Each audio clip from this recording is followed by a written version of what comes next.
एक बात अपने जीवन में सदा उतार करें। घर में अगर तुलसी का क्यारा है तो तुलसी महारानी हमें ये बता देती है कि हमारे घर में सुख आने वाला है कि दुख आने वाला है। जैसे शनि अपना प्रकोप दे रहा है या शनि उतर रहा है, ये किसी से पूछने की जरूरत नहीं पड़ती, अपने आप मालूम पड़ता है। कैसे? शनि कथा अगर आपने सुनी हो तो उसमें व्याख्यान आता है शनि कथा में, पांव की चप्पल बार बार टूट रही हो, कमर से नीचे जो वस्त्र पहने हो वो फट रहे हो, कहीं पजामा है, धोती है, आदि वस्त्र हैं, कपड़े हैं, वो अपने आप फट, आज के जमाने में तो फटे फटाए पहनते हैं लोग फैशन, उसकी गारंटी नहीं है, उसका हम वर्णन नहीं कर रहा। हम जब पहनते हम समझ जाते हैं इसको शनि तो ऑलरेडी लगा ही हुआ। जब उनका घुटना घुटनी सब फटा हुआ दिखता है तो उसमें लग जाता है कि शनि पहले से लग गया बापड़ा, उनके पहने से तो मालूम पड़ेगा। शनि का नियम है, शनि कथा कहती है पांव की चप्पल बार बार टूट रही हो, घिस गई हो, बद्दी टूट रही हो, कुछ कर रही हो, और अगर कमर से नीचे जो वस्त्र पहने हो वो अपने आप फट रहे हो, समझ लेना कि शनि पांव से प्रवेश कर रहा, मतलब अपनी प्रखरता शनि दिखा रहा। किसी मंदिर में गए महाराज और वहां जाने पर चप्पल चली गई तो समझ लेना शनि की कुदृष्टि अब पड़ना बंद होना चालू हो गया। कितना सुंदर कहा है महाराज। जूता चप्पल आज के जमाने में तो फैशन हो गई साहब, घर की चप्पल अलग होती है, बाहर की चप्पल होती है। लोग घर में चप्पल किचन तक में पहन के जाते हैं। अरे पानी ले जाओ सीओर से। रसोई घर में लोग चप्पल पहन कर जाते हैं, जहां भगवान का प्रसाद बन रहा है, जहां अन्नपूर्णा निवास कर रही है, और पूछो तो किचन की चप्पल है तो माथे पे रख लो। तुम अपनी माँ को जरूर देखना है एक बार, वो बूढ़ी माँ कितनी बार किचन में चप्पल पहन कर गई, मुझे जरूर फोन कर बताना। बूढ़ी माँ रसोई घर में आज भी बिना चप्पल के जाती है, और बहुओं की कहीं एड़ी नहीं फट जाए, ठंड नहीं बैठ जाए, इसलिए ये रसोई घर तक में चप्पल पहन कर जाती है। सूर्य नारायण की कथा पढ़ना, शनि महाराज की कथा पढ़ना, और गरुड़ पुराण की कथा पढ़ना, जिन जिन कथाओं का हम व्याख्यान करें उसको पढ़ना जरूर हो। क्या लिखा है? घर के अंदर जब चप्पल जाती है, रोग, बीमारी, कष्ट, तकलीफ चालू हो जाती है। तुमने चप्पल क्यों पहनी? ठंड नहीं बैठ जाए, रोग नहीं बैठ जाए। घर के अंदर उतना बढ़ गया, एक कालीन बिछा दो, एक दरी बिछा दो, मोटा आसन बिछा दो, जिस पर तुम चल लो। जरूरी है, कई कई लोगों को हमने ये भी देखा कि कालीन पर भी चप्पल पहन के चलते,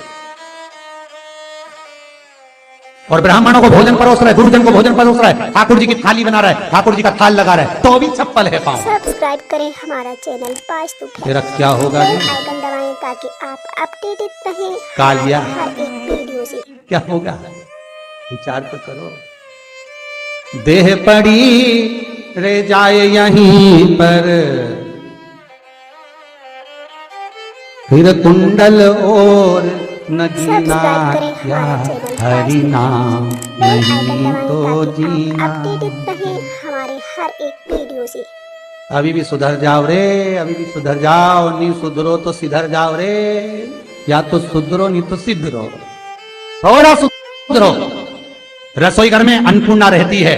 रसोई घर में शिव महापुराण की कथा कहती है, जब भगवान शंकर को मां जगत जननी भोजन करा रही थी, शंकर जी ने वर मांगा था अन्नपूर्णा, ए अन्नपूर्णे तुम मेरे घर के बच्चों का भरण पोषण कर रही है, इस मृत्यु लोक में जितने मनुष्य जन्म लेते हैं ये मेरे पुत्र कहलाते हैं। तो अन्नपूर्णा ने कहा, चिंता मत करना भोलेनाथ, जिस जगह पर एक स्त्री, बेटी, कन्या या घर की बहू या बूढ़ी माँ भोजन बनाएगी, उस जगह पर मैं अन्नपूर्णा उसके शरीर में प्रवेश करूंगी, और वो रसोई घर नहीं होगा, वो मेरा और तुम्हारा मंदिर कहलाएगा। अब मंदिर में चप्पल पहनकर भोजन का निर्माण करना ये श्रेष्ठता है। एक आसन पटक लो आप रसोई घर के अंदर, जिस आसन पे खड़े होकर आप भोजन बना लो, मोटा सा आसन रख लो, चप्पल की जरूरत ही नहीं।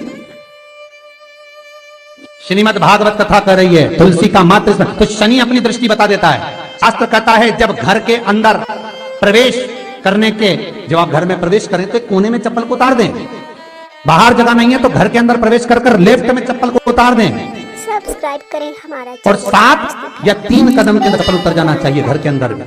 और उसके बाद अगर चप्पल अंदर प्रवेश कर रही है तो राहु केतु शनि के साथ प्रवेश करते हैं, जिसके घर में बीमारी कभी पीछा नहीं छोड़ती। शनि कथा, सूर्य की कथा का स्मरण करिए, आपको मालूम पहचान हो जाता है।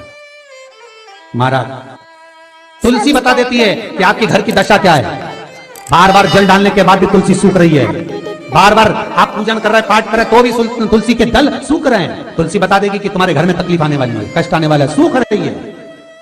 किसी ने जरूर कुछ ना कुछ ऐसा है कि इसमें घर में कुछ तकलीफ आएगी, तुमने लगाया फिर सूखी, फिर लगाया फिर। तुलसा महारानी बता देती है कि कष्ट है। और जिस गमले की तुलसा ढेर घमोर हो, फलित हो, आनंद में हो, तो उस घर में फिर दुख नहीं आता, समृद्धि खुद बढ़ती है। वीडियो से जिन शंकर भगवान को आप जल चढ़ाते हो, जिन ठाकुर जी से आप लाड लड़ाते हो, जिन भगवान कृष्ण का आप स्मरण करते हो, राधा रानी का आप नाम जाप करते हो, जिस परमात्मा का आप भजन कर रहे हो, कीर्तन कर रहे हो, नाम जाप कर रहे हो, नाम स्मरण कर रहे हो, उससे तुम्हारा एक संबंध होना चाहिए, एक रिश्तेदारी होना चाहिए। सब्सक्राइब करें हमारा चैनल। और उससे जब तुम्हारा कोई संबंध रहेगा, उससे जब तुम्हारी कोई रिश्तेदारी रहेगी, अपडेटेड रहें हमारे हर तो उस रिश्तेदारी में जैसे ही आपके प्राण छूटे और छूटते से ही आप जब गए, तो जाते ही आप कहोगे कि कृष्ण से मेरा ये संबंध है, वो मेरा पुत्र, वो मेरा भाई, वो मेरा बेटा, वो मेरा सगा, वो मेरा रिश्तेदार, वो मेरा कुटुंबी, वो मेरा पुत्र।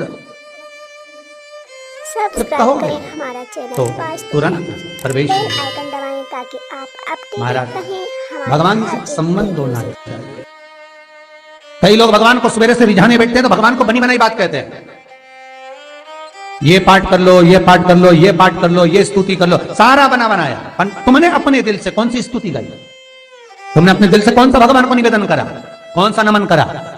बस सवेरे उठना है, नहाना है, भगवान के सामने जाना है, भगवान को नहलाना है, कपड़े पहनाना है, अगरबत्ती लगाना है, थोड़ा सा शक्कर का भोग लगाना है। इतने सारे देवी देवता, शंकर जी, राम जी, गणेश जी, सारे देवता, और 2 खुरमा लेके आए, 2 एक बालूशाही लेके, 2 मठरी लेकर आ गए, 1 मठरी लेकर आ गए, और भगवान को इतनी सी कटोरी में रख दिया।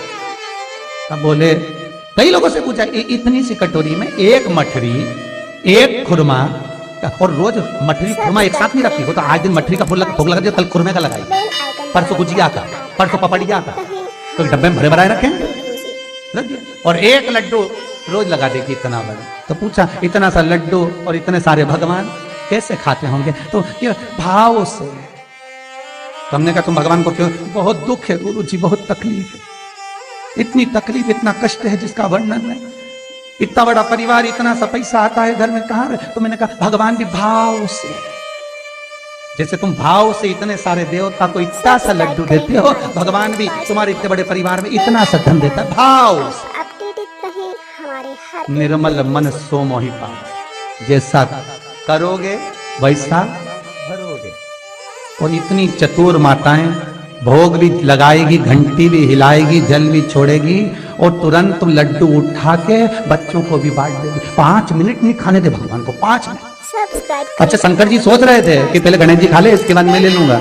गणेश जी, शंकर भगवान ने पाया तो राम जी सोचा, अभी मैं भी पालूंगा, अभी थोड़ी देर एक एक करके खाएंगे, इतना बड़ा लड्डू है तो धीरे धीरे कटोरी खसकाएंगे, फिर खाएंगे। अब इधर शंकर जी बैठे, इधर राम जी, इधर कुल देवी, इधर देवता, इधर पितर देवता, इधर ये देवता। हमारे घर के मंदिर में देखना, सारा देव देवता, यहाँ दत्त भगवान, तो यहाँ स्वामी समर्थ देव, तो यहाँ पर ये देव, तो वो पांडुरंगा, तो वो हरि विठल, तो वो देवी आई माता, तो सब दूर रखे। अब ये कटोरी खसकती खसकती उधर जाए तो आधा 1 घंटा तो लगे, इतना सारा देवता भी खाने में। लड्डू एक, कोई 2-4 कटोरी होती तो बांट लेते।